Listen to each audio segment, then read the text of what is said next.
বিসমিল্লাহির রহমানির রহিম। প্রিয় শিক্ষার্থী, আজ আমি মূলত কিছু ট্যাগ কোশ্চেন আলোচনা করব যেগুলো তোমাদের বিভিন্ন পরীক্ষায় কমন আসবে ইনশাআল্লাহ। ওকে, হি রাইটস আ পোয়েম। প্রিয় শিক্ষার্থী, তোমরা দেখতে পাচ্ছ he third person singular number, এখানে ভার্বের সঙ্গে এস বা ইয়েস আছে। যখন আমরা দেখব যে ভার্বের সঙ্গে এস বা ইয়েস থাকবে এবং ত্যাগ করার সময় আমাদেরকে মূলত ডাজ নিতে হবে। তাহলে হি রাইটস আ পোয়েম, এটি ট্যাগ কোশ্চেন হবে ডাজেন্ট হি। প্রিয় শিক্ষার্থী, একটা ছোট্ট সূত্র তোমরা মনে রাখবে, সেটি হলো যে হ্যাঁ বোধকের ট্যাগ কোশ্চেন হবে না বোধক এবং না বোধকের ট্যাগ কোশ্চেন হবে হ্যাঁ বোধক। ওকে, আমরা পরেরটি লক্ষ্য করব, এভরিবডি লাভস ফ্লাওয়ার। যদি তোমরা কখনো দেখো যে এভরি থাকে, এই এভরির ক্ষেত্রে আমাদেরকে ট্যাগ কোশ্চেন করার সময় আমাদেরকে মূলত দে নিতে হয়। তোমরা আরেকটি বিষয় মনে রাখবে, দের সাথে কখনো ডাজ হবে না, ডের সঙ্গে মূলত ট্যাগ কোশ্চেন করার সময় আমাদেরকে প্রেজেন্ট টেন্সের ক্ষেত্রে ডু নিতে হবে। তাহলে এটি হবে এভরিবডি লাভস ফ্লাওয়ার। তাহলে এটির আনসার হবে ডন দে। এইখানে যদি কেউ ডাজেন্ট দে লেখে তাহলে আনসারটি ভুল হবে। প্রিয় শিক্ষার্থী, পরেরটি আমরা লক্ষ্য করব, নান বিলিভস আ লায়ার। তোমরা মনে রাখবে, যদি কখনো কোনো সেন্টেন্সে নোবডি, নান, নো ওয়ান এইগুলো থাকে, তাহলে এইগুলো মূলত নেগেটিভ ওয়ার্ড এবং এইগুলো যখন থাকবে এগুলোর পরিবর্তে আমাদেরকে দে নিতে হবে।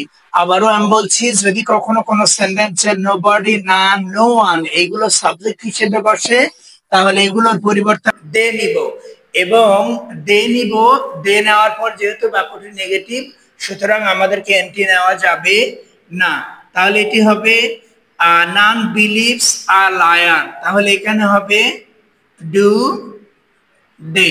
প্রিয় শিক্ষার্থী, যেহেতু আমাদেরকে নানের পরিবর্তে দে নিতে হবে, দের সঙ্গে কখনো ডাজ হবে না, তাহলে এটির অ্যাপ্রোপ্রিয়েট আনসার হবে none believes a liar. Appropriate answer will be do they. পরেরটি আমরা লক্ষ্য করব, নাথিং ইজ পার্মানেন্ট অন আর্থ।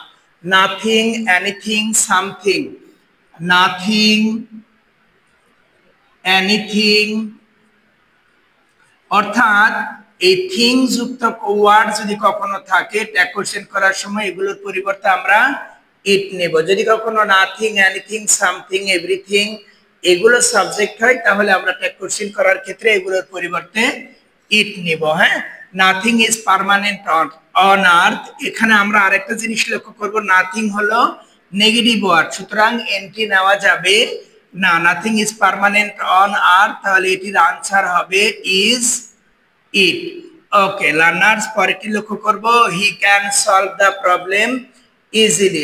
যদি কখনো মডেল অক্সিলারি ভার্বগুলো সেন্টেন্সে বসে সেক্ষেত্রে ট্যাগ কোশ্চেন করার সময় আমাদেরকে মডেল গুলোই নিতে হবে। তাহলে এটির আনসার হবে he can solve the problem easily. এটির আনসার হবে ক্যানট হি। ওকে, আমরা পরেরটি লক্ষ্য করব, you need not worry. You need not worry. Learners মনে রাখবে, যদি কখনো নট থাকে তাহলে আমাদেরকে আর কোনো কিছু নিয়ে ভাবতে হবে না। নটের আগে যেটি থাকবে সেই ভার্বটি আমরা নিব এবং সাবজেক্টটি নিব, তাহলে আমাদের সেন্টেন্সটি অটোমেটিক ট্যাগ কোশ্চেন হয়ে যাবে। তাহলে ইউ নিড নট ওয়ারি, তাহলে আনসার হবে নিড ইউ। ওকে, পরেরটি, death is a must for all. Every creation of the world has to take the test of death with the passage of time. For this reason we have to take preparation for hereafter life or for death, because hereafter life has beginning but has no ending.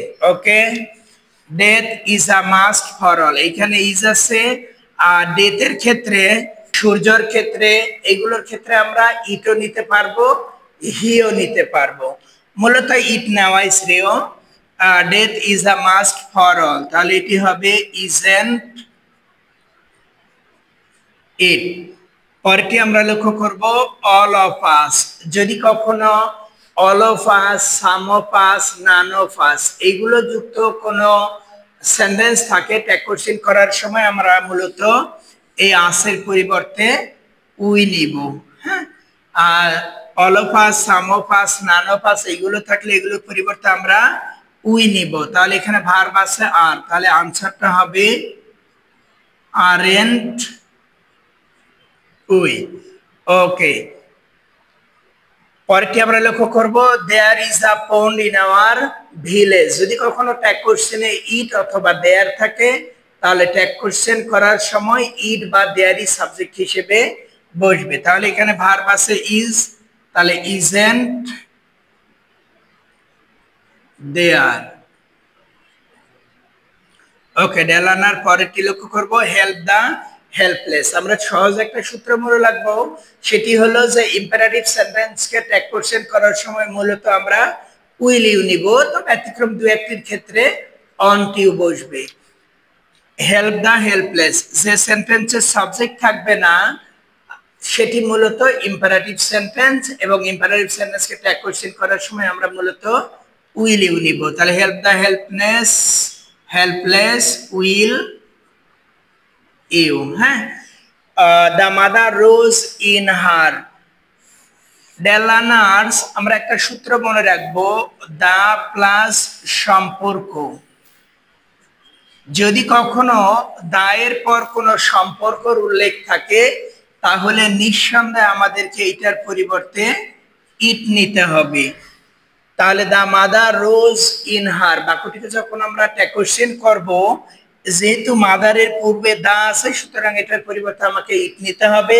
পক্ষান্তরে রাইজের past form হলো রোজ, past টেন্সে আছে সুতরাং did নিতে হবে।